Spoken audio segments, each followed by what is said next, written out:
Hello, welcome back to my channel. And today's video is about self-respect and how self-respect can be the base of healing process.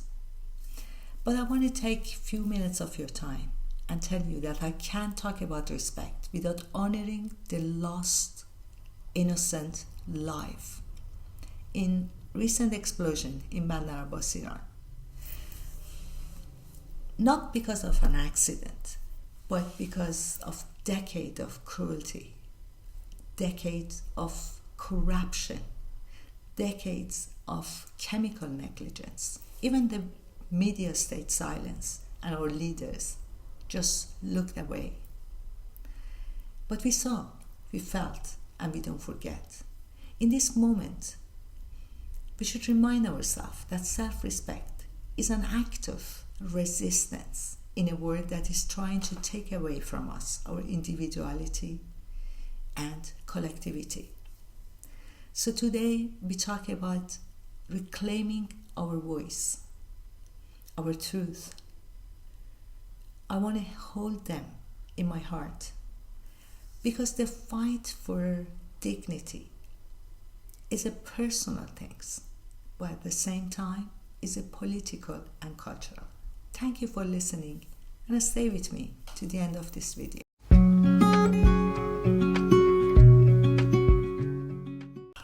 Sometimes we think people, they don't respect us because they don't understand us. They don't understand our values and they take us for granted. But the uncomfortable truth is that the way that they treat us, it mirrors the way that we treat ourselves. And the self-respect doesn't start with giving them the blueprint of how we want to be respected. But it starts with writing down the blueprint of our self-worth and self-respect. Blaming others for not respecting us sometimes is justified, but it keeps us stuck if we just keep blaming them. It convinces us that our dignity is depend on their behavior and the way that they see us, instead of looking at how we see ourselves and how we respect ourselves. Every time you wait for someone else to change, not only you're giving the power, but your dignity, peace of mind, and your self-worth back to them. Self-respect is not about demanding to be treated in a certain way.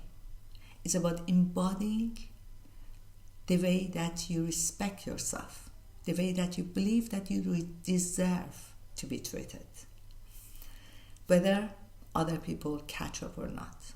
Once I was always available. I believe that to gain respect and love, it was to be endlessly available. No matter what, I was always there to help, to do things for other people, without even thinking the cost of time, energy, and my self-priorities. Because deep down, it was not about my priorities. My priorities wasn't myself. It was just to gain their approval, to finally someone seeing me and telling me that yes, you're worth it. Even at the price of silently resenting what I was doing and resenting myself. Self-respect sometimes feels lonely.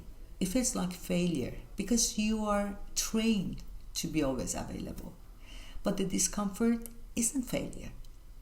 It's a gap between you, the person that you were trained to be, and the one that you're going to be. Discomfort isn't your enemy. It's to build a new standard for yourself, the standard that you deserve. Self-respect isn't waiting for other people's approval. Self-respect is to gaining your respect by saying no. Start to say no without explaining yourself. Ask yourself, Is it my place to fix it, or the person who is asking me can fix it by itself? Isn't it that they are asking me to fix it for them just because they are taking me for granted, my time, my energy, and my priorities? Saying no is not disrespect, it's a respect to yourself. It's just choosing your own peace of mind and your priorities over the priorities of other people, the part of their priorities that they're just handing to you to fix. So self-respect is about choosing yourself when it's quiet, lonely, and inconvenient. You don't need to fix everything right away. You just need to not abandoning yourself.